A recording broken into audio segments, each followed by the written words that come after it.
Bonjour à tous, si vous êtes là, c'est que vous avez déjà regardé les deux premières vidéos, je dis deux, les trois premières vidéos du cours sur le temps, donc vous avez fait intro, grand 1, grand 2, et nous sommes là pour faire la troisième partie. Alors, comme d'habitude, on commence par une transition, et l'avantage c'est que comme ça commence par un bilan, peut-être que ça vous rappellera la vidéo de la deuxième partie si vous l'avez oubliée. Ce qu'on a vu dans la deuxième partie, c'est que on ne peut pas maîtriser le flux du temps. Très exactement, on a vu qu'on ne pouvait pas maîtriser déjà la vitesse à laquelle le temps passe. Le temps, il passe qu'on le veuille ou non, et il passe en plus ou moins vite, si on regarde subjectivement comment on le ressent, et ça, on ne le contrôle pas. Donc ça, c'était le grand A. On ne maîtrise pas la vitesse à laquelle le temps passe. Et on a aussi vu dans le grand B que on ne maîtrise pas bien sûr les événements qui surgissent dans le temps. Beaucoup d'événements sont imprévisibles et si on se replace dans la posture d'un enfant qui vit le temps subjectivement, on se rend compte qu'en fait tous les événements ont quelque chose d'unique et d'imprévisible en réalité. En fait, plus fondamentalement, ce qu'on a vu, c'est que toute la tentative de maîtrise du temps, ça nous permet de maîtriser l'ordre du temps, mais pas le temps en lui-même. Ça nous permet de comprendre, de prévoir, mais pas d'imposer notre volonté au temps, en fait. Le temps coule, et coule sans nous, quoi. Le temps passe, et passe indépendamment de notre volonté. Le seul truc, c'est qu'on a un peu vu que c'était pas forcément si grave.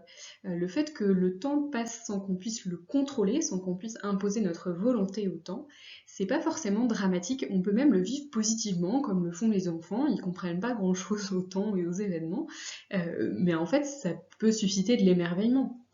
Donc ce que je suis en train de dire là, c'est qu'en fait, on ne maîtrise pas le temps qui passe, mais on peut maîtriser notre façon de vivre le temps qui passe. Est-ce qu'on le vit comme un truc inquiétant parce qu'on ne maîtrise rien, qu'on ne sait pas ce qui va nous arriver, ou est-ce qu'on vit ça positivement parce qu'on s'émerveille à chaque instant? Ça, le fait qu'on puisse changer notre façon de vivre le temps qui passe et pas le temps lui-même, c'est une critique intéressante. Et puis surtout, ça montre qu'en fait, il y a quand même quelque chose qu'on maîtrise, c'est le présent. Notre façon de vivre le temps qui passe, ça se décide dans un instant crucial, c'est au présent. Ce qui m'est arrivé dans le passé, je peux dire, bon ben maintenant je décide de le vivre bien, mais je le décide au présent. Par exemple, si je suis inquiète pour un événement à venir parce que je peux pas prévoir quel résultat j'aurai au bac, et ben là je peux décider de ma façon de le vivre. Et ça se décide à nouveau au présent. Donc en fait, ce que je suis en train de dire là, c'est qu'il y a quand même une chose qu'on maîtrise complètement et qu'on maîtrise au sens fort. Est-ce que vous vous souvenez des trois sens du mot maîtriser? Les trois sens. Il y avait un, comprendre, deux, prévoir, et trois, imposer sa volonté. Et ben, imposer sa volonté, donc maîtriser au sens fort, on peut le faire, mais uniquement au présent. Et c'est ça le titre de notre grand 3. Donc c'est un oui nuancé. La seule chose que nous pouvons maîtriser dans le flux du temps, c'est l'instant présent. Et là, quand j'emploie le terme maîtriser, je l'entends au sens fort, c'est-à-dire au sens de imposer notre volonté. Donc vous pouvez en fait faire comme ça, soit vous mettez une petite étoile et vous précisez, soit vous faites un rond autour et vous mettez au sens fort, c'est-à-dire au sens d'imposer sa volonté. Donc en fait on n'est plus, même si c'est du oui, hein, on peut maîtriser, c'est très différent du grand 1, parce que dans le grand 1, c'était les sens faibles du mot maîtriser, c'est-à-dire comprendre et prévoir. C'est déjà pas mal, mais voilà. Là, on va vraiment dans le sens très fort, c'est-à-dire imposer sa volonté. Et ça, on va se rendre compte que, en fait, c'est possible, mais uniquement dans l'instant présent. C'est pour ça que c'est un oui nuancé. Voilà, j'espère que vous avez compris. Sinon, à nouveau, vous posez des questions. Alors, un premier argument, donc, c'est qu'il dépend de nous de vivre pleinement l'instant présent. On peut décider d'être présent au présent. C'est bizarre comme expression. Vous pouvez le reformuler, mettez un petit égal là sous le titre. Être présent au présent. Est-ce que vous êtes vraiment là? Est-ce que vous êtes vraiment en train de m'écouter? Ou est-ce que votre esprit part ailleurs? Ou est-ce que vous êtes présent? Est-ce que vous êtes présent à l'instant présent, vous voyez, présent à ce que vous faites au présent. C'est ça la question qu'on va se poser, et là on va plutôt essayer de dire que oui en fait, hein, on a cette capacité à se rendre présent au présent. Alors, pour ça, il y a un auteur de référence qui est Sénèque, Sénèque, c'était un stoïcien du 1er siècle après Jésus-Christ. On a déjà vu un stoïcien ensemble, c'est Épictète. Normalement, ça doit vous dire quelque chose. Vous allez voir que il y a vraiment beaucoup de points communs, sauf que là, c'est vraiment appliqué à la question du temps. Voilà. On va commencer, en fait, d'ailleurs, par lire une citation d'Épictète, enfin, un petit extrait d'Épictète. C'est magnifique, profitez-en. C'est le genre de citation qu'il faut afficher chez soi, vous verrez. Donc, qu'est-ce que nous dit Sénèque dans un ouvrage qui s'appelle « De la brièveté de la vie ». Il dit « Le plus grand obstacle à la vie, c'est l'attente qui dépend du lendemain et perd le jour présent. Ce qui est dans les mains de la fortune, tu en disposes. Ce qui est dans les tiennes, tu le laisses échapper. Où regardes-tu? Jusqu'où t'étends-tu? Tout l'avenir gît dans l'incertitude. Vis tout de suite. » Alors, si vous voulez recopier dans votre cahier une citation, parce que vous n'avez pas forcément besoin de tout recopier, là c'est vraiment la fin. Tout l'avenir gît dans l'incertitude, donc vis tout de suite. L'avenir de toute façon n'existe pas encore et il est incertain. Donc Sénèque nous dit, mais voilà, vivez tout de suite, ce qui compte c'est maintenant, c'est pas demain. Voilà. Alors, pour réexpliquer un peu le début du texte si vous l'avez pas compris, le plus grand obstacle à la vie, c'est d'attendre ce qui dépend du lendemain au lieu de vivre, enfin voilà, le jour présent. Hein. Donc l'obstacle, c'est de perdre le jour présent. L'histoire de la fortune. Je vous rappelle que la fortune, ça désigne dans les textes antiques, ça désigne la chance. Ça désigne pas du tout l'argent, d'accord? Donc en fait, il est en train de critiquer son lecteur qui dit, il est en train de critiquer son lecteur parce qu'il dit, le lecteur, tu essayes de disposer ce qui en réalité est dans les mains de la chance. Donc tu essayes de disposer d'un truc qui de toute façon, tu ne peux pas maîtriser. En revanche, ce qui est dans tes mains à toi, donc ce que tu pourrais maîtriser, ça tu le laisses échapper parce que tu oublies de vivre au présent. Est-ce que vous comprenez mieux cette phrase, j'espère? Ensuite, où regardes-tu, jusqu'où t'étends-tu? Donc, il interpelle son lecteur en disant « Mais pourquoi tu regardes toujours l'avenir, en fait? Pourquoi, jusqu'où tu veux aller dans l'avenir, alors qu'en fait, tout l'avenir, j'ai dans l'incertitude, vis tout de suite. » Voilà. Donc, très belle petit extrait de Sénèque. Vous en avez un peu plus dans le manuel. N'hésitez pas à aller regarder à la fin du chapitre sur le temps si vous voulez lire plus de Sénèque. Ça se lit assez bien. Alors, on va essayer du coup de résumer ce que dit Sénèque, notamment dans cet extrait. Donc, en fait, si on veut résumer, il dit que le seul moyen de s'approprier le temps, c'est de vivre le présent, sans s'inquiéter du passé ni de l'avenir. Alors, dans l'extrait que je vous ai donné, il parle surtout de l'avenir, mais ça s'applique aussi au passé. On est toujours là à s'inquiéter du passé et de l'avenir, alors que ça dépend pas de nous, ça n'est pas en notre pouvoir. C'est au pouvoir de la chance pour l'avenir, c'est juste passé pour le passé. Donc pourquoi sommes-nous là à nous inquiéter de quelque chose qui ne dépend pas de nous?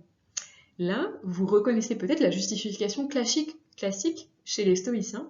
Si vous vous souvenez du cours sur les stoïciens, ce qu'ils nous disent, c'est que il faut faire ce qui dépend de nous, et il faut lâcher prise sur ce qui ne dépend pas de nous. Okay?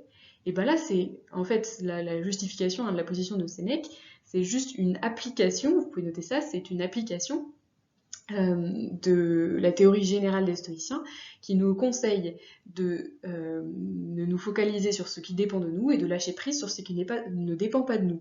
Or, évidemment, le passé est passé, donc on ne peut plus rien y changer.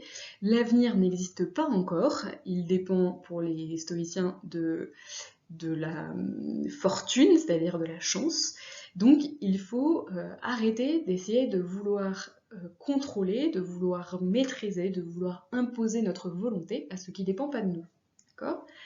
En revanche, c'est le deuxième tiret, le présent, ça pour le coup, on maîtrise.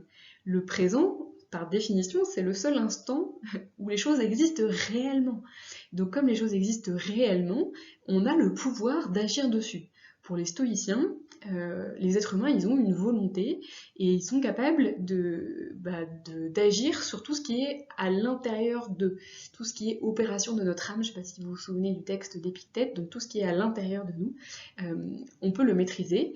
Et donc en fait, on peut agir sur tout ce qui est opération de notre âme au présent. C'est le seul instant qui dépend réellement de nous.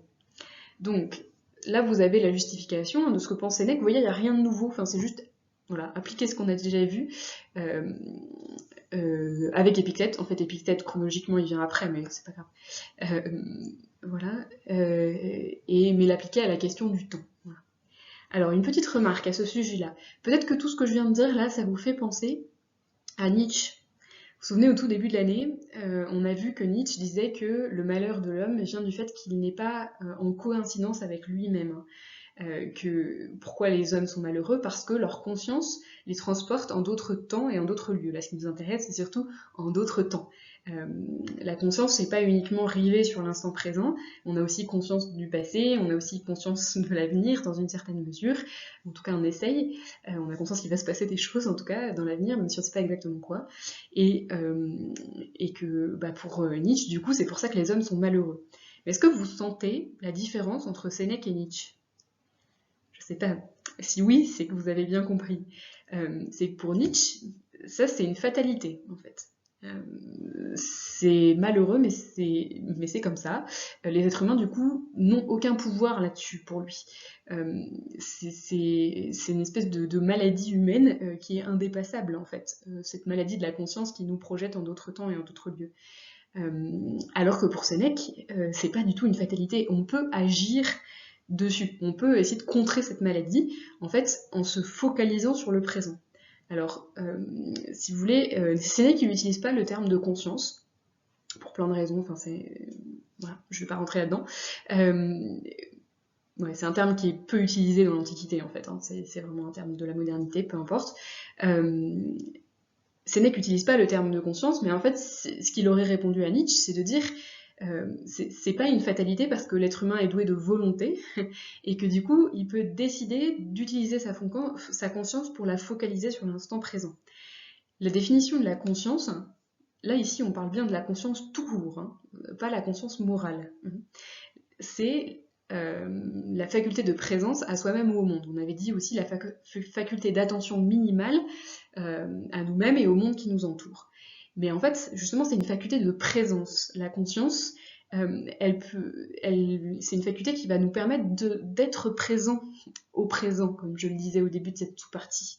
Pour les stoïciens, en fait, contrairement à ce que pense Nietzsche dans l'extrait qu'on avait étudié au début de l'année, pour les stoïciens, on peut utiliser notre conscience de façon volontaire pour la centrer sur le présent, pour être présent au présent et pas être présent à l'avenir ou présent au passé.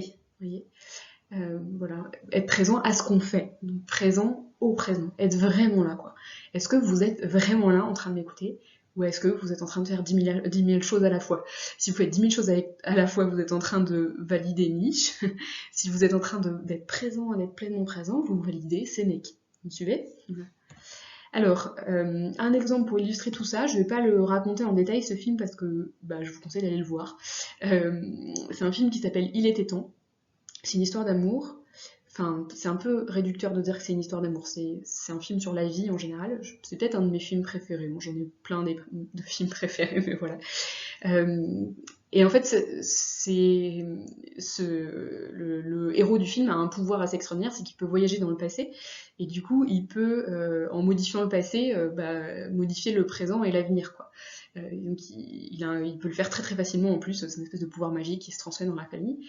Donc en fait, il a vraiment le pouvoir, lui, de maîtriser le temps, au sens où il impose sa volonté aux événements et au passage du temps, etc. Mais en fait, il va comprendre petit à petit que c'est pas ça le réel pouvoir, que ce pouvoir-là, c'est pas grand-chose, tant qu'il n'a pas développé sa capacité à vivre l'instant présent et à le vivre pleinement. Voilà, je vous raconte pas plus que ça parce que sinon je vais vous gâcher le film, et c'est un bon film, en tout cas pour ceux qui aiment ce genre de comédie, romantique-comédie.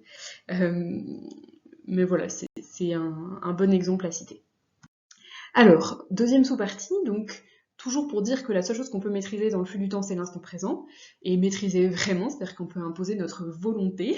Donc on a commencé à le voir en disant notre volonté peut décider que notre conscience va se focaliser dans l'instant présent. Et là, on va voir que notre volonté, elle n'est pas complètement obligée de se limiter au présent uniquement. On n'est pas obligé de vivre uniquement dans l'instant présent. C'est intéressant, hein. Y a des gens comme ça peut-être que vous êtes comme ça. Si on était en classe, je vous ferais faire un sondage. Il y a des gens qui sont capables de pas trop s'inquiéter du passé, de pas trop s'inquiéter de l'avenir, de vraiment vivre au présent, qui sont très stoïciens. Voilà. En même temps, si on vivait toujours uniquement au présent, sans se soucier du passé ni de l'avenir, on perdrait beaucoup de choses. Les êtres humains, s'ils ont pu devenir aussi évolués qu'ils le sont aujourd'hui, c'est parce qu'ils vivent pas complètement en coïncidence avec eux-mêmes dans le présent. D'accord ? Sinon, ils seraient un peu comme des animaux, quoi, qui vivent le présent, mais qui développent pas l'intelligence et la conscience. Donc c'est quand même un peu dommage de se cantonner au présent. Mais il y a peut-être moyen de se projeter dans le passé et l'avenir de façon intelligente. Vous allez voir un peu comment. Alors, notre auteur de référence ici, c'est Hannah Arendt, qu'on a déjà croisé dans le cours de l'année. Vous allez peut-être voir d'ailleurs des parallèles avec ce qu'on a déjà dit sur Hannah Arendt. Et le résumé de sa pensée, c'est que la volonté humaine peut agir sur le passé et l'avenir dans l'instant présent. Alors, je vais vous expliquer ce qu'elle veut dire par là. Déjà, il faut savoir que Hannah Arendt, quand elle dit ça, en fait, c'est une relecture de ce que dit Augustin d'Hippone. Hannah Arendt, elle a beaucoup travaillé sur ce que dit Augustin d'Hippone ou Saint-Augustin. Elle a beaucoup lu, elle a commenté ces extraits. Et il faut savoir que ce que disait Augustin, c'est que le passé et l'avenir, ils n'existent pas. Ou ils n'existent plus, ou ils n'existent pas encore, la seule chose qui existe c'est le présent, mais on a moyen de les faire exister dans le présent. Grâce à quoi ? La mémoire. Est-ce que vous êtes d'accord que la mémoire, c'est un moyen de rendre présent le passé ? Ouais. Et grâce à l'attente pour l'avenir. C'est-à-dire attendre quelque chose, c'est rendre présent l'avenir. D'accord ? Attendre en mode espoir ou en mode inquiet, peu importe, mais quand on attend, on rend présent l'avenir. D'accord ? Donc c'est ce qu'il faut noter là dans le premier tiret de la justification, c'est que Augustin d'Hippone avait déjà réfléchi au moyen de rendre présent le passé et l'avenir. Il constate que le passé et l'avenir n'existent pas, ils n'existent plus ou ils n'existent pas encore, contrairement au présent, mais que les êtres humains, ils ont des facultés assez incroyables qui permettent de rendre présent le passé et l'avenir. Donc pour rendre présent le passé, c'est la mémoire qu'on utilise, et pour rendre présent l'avenir, c'est la capacité d'attente. Par exemple, typiquement l'espoir ou la crainte même, mais voilà, quand vous avez peur de quelque chose, vous rendez présent un événement futur qui n'a pas encore lieu. Voilà. C'est une des formes de l'attente. Elle peut être positive ou négative, l'attente. D'accord ? Donc, ça c'est ce qu'avait dit Augustin d'Hippone. Mais il faut bien voir que pour Augustin d'Hippone, en fait, vous voyez bien que la mémoire et l'attente, c'est pas du tout des moyens d'imposer notre volonté au passé et à l'avenir. On ne peut pas les modifier. On peut juste attendre passivement, ou on peut se remémorer passivement, mais c'est pas de la maîtrise, d'accord ? Enfin, c'est de la maîtrise un peu dans les sens faibles du mot maîtrise, qu'on a déjà évoqué, c'est-à-dire que on peut prévoir, on peut prévoir l'avenir, on peut comprendre le passé, mais c'est tout, on peut pas les modifier. Donc c'est intéressant, mais ça reste limité.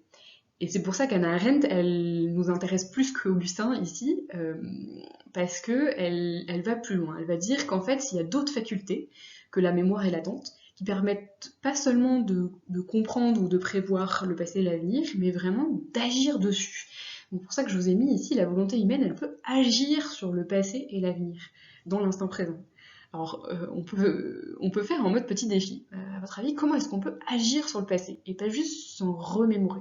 Comment est-ce qu'on peut agir sur l'avenir et pas seulement l'anticiper et l'attendre passivement ? Voilà. Alors, on va commencer par l'avenir parce que c'est peut-être ce qu'il y a de plus facile. Comment est-ce qu'on peut agir sur l'avenir, nous, en tant qu'êtres humains, et pas seulement le prévoir ou l'attendre passivement, etc. C'est en prenant des décisions. Parce que, je sais pas si peut-être que vous l'avez trouvé tout seul, mais qu'on peut agir sur l'avenir en disant je m'engage à faire ça. Ça, c'est une façon d'agir sur l'avenir et pas juste l'attendre ou le prévoir. C'est vraiment dire je m'engage, quoi qu'il arrive, je serai là demain. Voilà. Alors ça, c'est notre deuxième tiret du coup, dans la justification. Alors, là, on passe vraiment à Hannah Arendt. Vous pouvez noter que pour Hannah Arendt, pour agir sur l'avenir, il y a un moyen humain qui est absolument magnifique, c'est la promesse. donc la promesse, les décisions, les engagements, etc., ça nous permet d'agir sur l'avenir dans l'instant présent, parce que de toute façon, on peut pas... c'est la seule chose qu'on maîtrise, quoi. Donc agir sur l'avenir, on pourra le faire quand l'avenir sera présent, bien sûr, mais dans ce cas-là, ce sera plus vraiment l'avenir. Si on veut vraiment agir sur l'avenir, alors qu'on est au moment présent, le moyen incroyable, c'est la promesse. Alors vous pouvez aussi noter que pour Hannah Arendt, ça vient soigner un peu toutes ces craintes qu'on peut avoir qui sont liées à l'imprévisibilité. L'avenir est imprévisible et ça peut énormément nous inquiéter. On peut vivre ça comme quelque chose de très angoissant. Et en fait, la promesse, elle vient guérir toutes ces angoisses, toutes ces blessures, voilà, qui sont liées à l'imprévisibilité de l'avenir. Donc ça, c'est un point important, et en fait, rendez-vous compte de cette capacité incroyable que vous avez quand vous promettez quelque chose.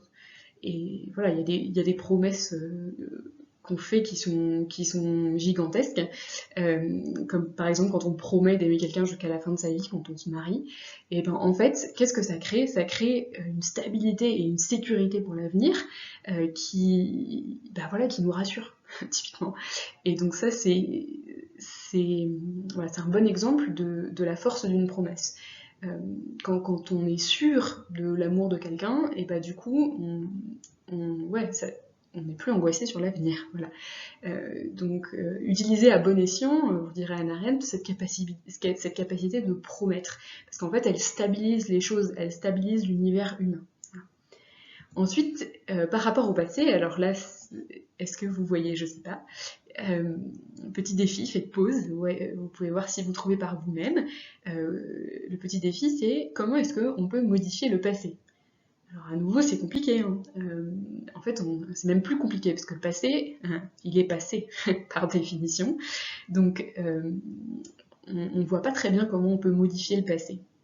Et ben en fait, nous dit Hannah Arendt, il y a un moyen de modifier le passé, c'est de modifier ce qu'on en pense du passé. On pourrait le dire comme ça. Comme je vous avais dit, on ne peut pas modifier le flux du temps, mais on peut modifier notre façon de le vivre. Et ben là, c'est un peu ça. On peut modifier nos représentations sur le passé. Et notamment, elle dit, il y a un acte incroyable qu'on peut poser, c'est de pardonner. Donc, pour le passé, il faut noter que pour Hannah Arendt, le pardon, c'est un moyen d'agir sur le passé, mais dans le présent. Parce que de toute façon, on ne peut plus retourner dans le passé. Donc la seule chose, c'est qu'au présent, on peut pardonner. Alors ça permet de guérir non pas l'imprévisibilité, mais l'irréversibilité du temps. C'est-à-dire que normalement le temps, il est irréversible, hein, c'est un flux qui coule et on ne peut pas l'arrêter et ça coule que dans un sens, sauf dans des films quoi.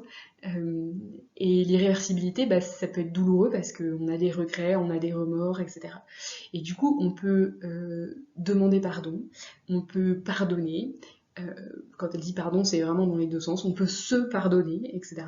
Et donc ça permet, voilà, le pardon permet de guérir toutes les blessures qui sont liées à l'irréversibilité du temps. Et là, vous pouvez essayer de réfléchir et de vous dire, essayer de vous rappeler, est-ce qu'il y a des moments où on vous a pardonné? Moi, je pense que c'est la question la plus intéressante à se poser, parce qu'en fait, j'ai l'impression qu'on ne peut pas pardonner si on ne nous a pas pardonné d'autres choses avant. Je sais pas si vous voyez ce que je veux dire, c'est que c'est tellement incroyable le pardon, c'est tellement dur aussi, que en fait j'ai l'impression qu'on peut pas trop comprendre ce que c'est si on l'a pas déjà vécu, au sens où quelqu'un nous a pardonné quelque chose de grave qu'on a fait. Quand quelqu'un nous a pardonné quelque chose de grave qu'on a fait et c'était hyper lourd pour nous et on voit que la personne nous pardonne, c'est un tel soulagement qu'on devient capable de le refaire pour les autres. Mais si on l'a pas déjà vécu pour soi, c'est compliqué de pardonner aux autres en fait après. Donc c'est une question intéressante à vous poser. Est-ce que vous avez déjà vécu ça? Quelqu'un qui vous pardonne quelque chose de grave pour lequel grave, plus ou moins grave, hein, mais pour lequel vous vous accusez.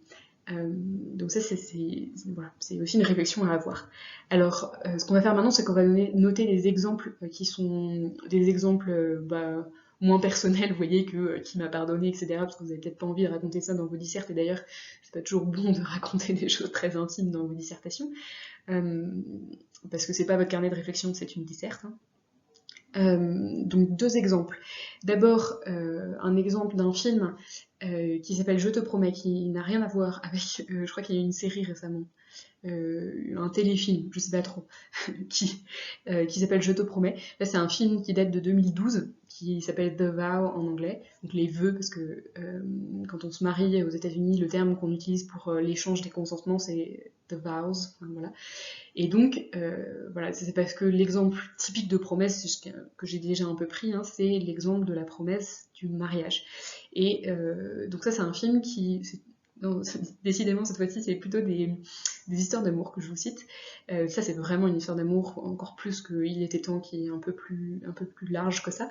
Donc, Je te promets, c'est... en plus, je crois qu'on en a déjà parlé dans le chapitre sur la connaissance de soi. C'est l'histoire d'un couple qui avait promis de s'aimer jusqu'à la fin de sa vie, enfin, ce qui est le concept de mariage, sauf que elle a un accident très grave de voiture qui fait qu'elle perd la mémoire. Du coup, elle est plus la même personne. Et donc, une question qui se pose, c'est est-ce que, du coup, quand la personne change tellement, est-ce que je suis encore engagée envers elle, en fait, hein, si je me suis mariée à une personne X et là je me retrouve face à une personne Y, est-ce que je suis encore engagée envers elle? Est-ce que la promesse tient? Et le film essaye plutôt de montrer que oui, et qu'il y a, en fait, voilà, à nouveau je vous gâche pas peut-être le film, mais le mari ici, en fait, va essayer de reséduire sa femme et de faire en sorte que leur histoire d'amour se prolonge. Et en fait, on voit aussi que du coup, ça lui apporte... Enfin voilà, on voit aussi dans le film tout le besoin de stabilité qu'elle a, notamment parce qu'elle a perdu sa mémoire, et donc les promesses de son mari, mais aussi de sa famille, etc., sont toutes très importantes pour qu'elle arrive à se reconstruire. Donc ça illustre parfaitement ce que j'essaie de vous dire. Alors, exemple moins amusant, mais qui plaira peut-être plus aux correcteurs que des comédies romantiques, c'est sur le pardon. L'exemple très très classique de pardon, c'est la pièce de théâtre de Corneille qui s'appelle Cinna, que vous avez peut-être déjà étudiée, mais en fait là c'est le pardon de l'empereur Auguste à sa fille adoptive, Émilie, et à son mari, au mari de la fille adoptive, donc Cinna. Qui en fait tenté de l'assassiner. Donc vous imaginez, quelqu'un a tenté de vous assassiner, et en fait vous leur pardonnez. Une question qui se pose, c'est à votre avis, pourquoi est-ce que l'empereur Auguste fait ça? En fait, c'est parce que il veut pas prolonger un cycle de vengeance. Donc ça fait écho à des choses qu'on a déjà vues dans le chapitre sur le devoir et en politique. Qu'est-ce que je voulais dire? En fait, s'il y a eu cette tentative d'assassinat, c'est parce que il y avait de la rancœur, il y avait... voilà, je vous raconte pas tout le scénario, mais en fait, Auguste avait tué le père, le vrai père d'Émilie, donc vous imaginez, vous êtes adopté par quelqu'un qui a tué votre père, donc c'est très compliqué, mais Auguste, voilà, pour des raisons politiques, avait besoin de faire ça, et donc du coup c'était un acte de vengeance, cette tentative d'attentat et d'assassinat. Et en fait, Auguste comprend qu'en fait, si jamais il punit, alors que ce serait tout à fait mérité, hein, les deux qui voulaient l'assassiner, en fait, il allait perpétuer un cycle de vengeance. Et que du coup, ça allait juste être une chaîne de problèmes qui s'arrêterait jamais. Et donc, en fait, c'est cette capacité de la liberté et de la volonté humaine, hein, ici c'est vraiment ça, de rompre des chaînes de déterminisme pour dire, bon, à partir de maintenant, il y a une nouvelle chaîne qui se met en place, et cette chaîne, c'est plus une chaîne de vengeance, c'est une chaîne de pardon. Et en fait, on se rend bien compte qu'ici, d'agir sur le passé, ça va aussi modifier l'avenir. Hein. Donc le pardon, c'est aussi une forme de promesse sur l'avenir. En tout cas, c'est comme ça dans cette pièce de théâtre. Voilà. Alors, on arrive au terme de ce chapitre sur le temps, qui est une thématique vraiment assez passionnante et profonde. J'espère que vous avez compris l'intérêt de réfléchir au temps. Je vous invite à faire vous-même une conclusion. Je rappelle que pour faire la conclusion, l'idée c'est que vous allez donner votre avis, vous allez trancher, en fait, autrement dit, donner une réponse à la question. Il ne s'agit pas de faire un bilan de tout ce qu'on a dit, c'est dire maintenant, du coup, on peut maîtriser le temps ou on peut pas maîtriser le temps, voilà. Et une très bonne façon de faire ça, c'est de reprendre la situation qu'on a mise au tout début de l'introduction. Au tout début de l'introduction, on avait dit, en fait, quand on est face à une échéance, par exemple un examen qui approche, est-ce qu'on peut maîtriser le temps ? Bah, à vous de me répondre. Est-ce qu'on peut maîtriser le temps? Qu'est-ce qu'on peut maîtriser? Qu'est-ce qu'on ne peut pas maîtriser? Voilà, vous pouvez. Le but c'est d'apporter une réponse. Vous pouvez reprendre différents éléments de la disserte, mais il faut qu'on sente que vous ayez tranché à la fin. Et puis on reparlera bien sûr de tout ça en classe. Au revoir tout le monde!